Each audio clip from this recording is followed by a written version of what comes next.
तो साथियों, कैसे हो आप सभी। उम्मीद करता हूँ सब बढ़िया होंगे। सबकी तैयारी बहुत बढ़िया चल रही होगी। 31 तारीख को आप सभी लोगों का एग्ज़ाम भी होगा और उसी के लिए ये वीडियो है। हिंदी की हम बात करेंगे, इसमें संधि की बात करेंगे और एक वीडियो थोड़ी देर में अपलोड हो जाएगा। उसमें पूरी की पूरी हिंदी के जितने भी MCQ हैं, MCQ चैप्टर से रिलेटेड हैं, वो सारे के सारे आपको एक ही वीडियो के अंदर मिल जाएंगे।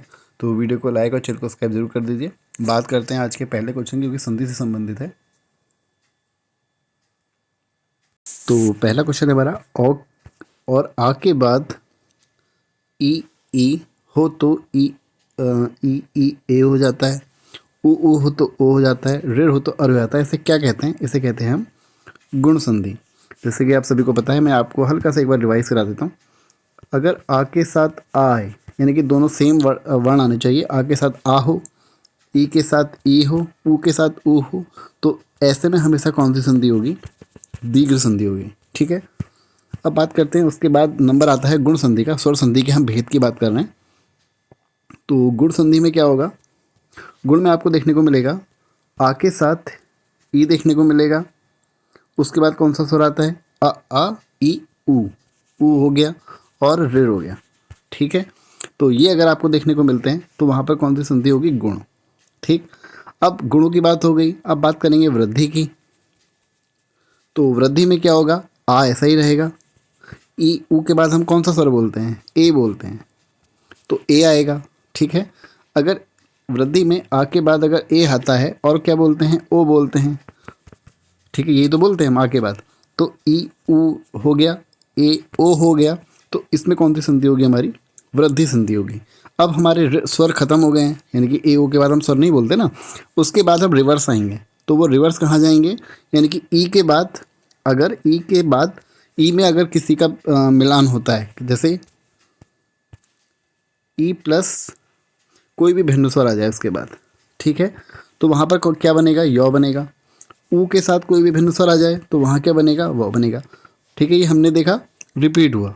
उसके बाद हमारा क्या हो गया? ई हो गया, ऊ हो गया। हमने बात कर ली है कहाँ तक? यण संधि की। ठीक है। उसके बाद आएगा हमारा कौन सी संधि? अयादि संधि। तो अयादि में क्या होगा? बाकी के जो बचे हैं अब वो आएंगे। ठीक है ना। तो आगे बात करेंगे इसकी। तो फिलहाल इस क्वेश्चन का आंसर क्या होगा? गुण संधि। आगे बात करते हैं, मत्तैक्य का संधि विच्छेद है। तो मत्तैक्य का संधि विच्छेद क्या होगा? ये नहीं होगा, इसका होगा हमारा ऑप्शन डी। ठीक। इसमें क्या आंसर होगा? ऑप्शन डी सही होगा इसका। इसमें हलंत नहीं है, ध्यान रखना है यहाँ पर, है ना। ये हलंत की वजह से गलत हुआ है, ए ऑप्शन। आगे हमारा ई उ ऋ और ल के बाद कोई स्वर आए तो ये क्रमशः क्या हो जाते हैं? ई किसमें बदलता है? ई के बाद भिन्न स्वर, जो मैंने आपको बताया। ई प्लस भिन्न स्वर क्या होता है? हमारा य होता है। उ प्लस भिन्न स्वर क्या होता है? व होता है। और ऋ प्लस भिन्न स्वर क्या होता है? र होता है। और ल प्लस भिन्न स्वर क्या होता है? ल होता है। ठीक है ना। तो ये सब किस में आते हैं? हमारे यण। मुझे लगता है कि आप में से काफ़ी बच्चों ने ऋ वाला नहीं पढ़ा होगा। तो ऋ का अगर आपको कोई एग्जाम्पल पता है तो मुझे बताइए, वरना पॉज करके वीडियो कमेंट में करिए और मैं आपको बताता हूँ। यहाँ पर लाकृति क्या होता है? लाकृति। इसको तोड़ेंगे तो ऋ प्लस आकृति। ठीक है, तभी क्या बन जाता है? लाकृति। आया समझ में? आगे बात करेंगे, एक यही इसका एग्जाम्पल है जो कि एग्जाम में पूछा जाता है बहुत बार। बध्वा गमन का संधि विच्छेद है। तो बध्वा गमन का संधि विच्छेद क्या होगा? जब भी आप संधि विच्छेद करेंगे तो दोनों जो आपके शब्द टूटे हैं उनका कुछ ना कुछ अर्थ होना चाहिए। ठीक है। तो इस हिसाब से इसमें क्या आंसर होगा हमारा? बधु प्लस आगमन। ये इसका आंसर होगा, बधु प्लस आगमन। संधि कौन सी होगी जरा मुझे बताइए। अभी मैंने आपको बताई है। य और वो कब आता है ना। उ प्लस भिन्न स्वर क्या होता है? व होता है। ई प्लस भिन्न स्वर य होता है। तो यहाँ पे क्या है? व। उ प्लस भिन्न स्वर, उ प्लस भिन्न स्वर, यानी कि अ क्या है? उ से भिन्न है ना, तो इसलिए यहाँ पे कौन सी संधि होगी? यण होगी। आगे बात करते हैं, उ ए ओ औ के बाद कोई भिन्न स्वर आए तो ए का आय हो जाता है, आय होगा यहाँ पर, और आई का आय हो जाता है, ओ का औ हो जाता है। ठीक है, औ का आ हो जाता है, तो गुण नहीं होगा। इसका आंसर होगा अयादि संधि। अयादि संधि। आगे बात करते हैं, हिमालय शब्द का संधि विच्छेद है। तो हिमालय का क्या होगा? हिमधन आलय, ऑप्शन डी। आगे वागीश शब्द का संधि विच्छेद है, तो याद रखना जब भी वागीश आए, महेश आए, देवेश आए, ऐसे में हमेशा ईस तो आएगा ही आएगा, मतलब ये शब्द आपको देखने को हमेशा मिलेगा। ये तो ऑप्शन गलत हो गया क्योंकि यहाँ पे इस लिखा हुआ है, तो क्या आएगा, ईस होगा। ठीक है, वागीश में संधि कौन सी होती है, क्या स्वर संधि होती है क्या, नहीं, क्या होती है, व्यंजन संधि होती है। क का अपने ही वर्ग के तीसरे वर्ण में परिवर्तन हो जाता है, कब, जब हम क्या बोलते हैं, वाक प्लस ईस, वाक प्लस ईस। ठीक है, हौ में हलंत है इसलिए ये ऑप्शन गलत है, गौ तो नहीं होगा, है ना।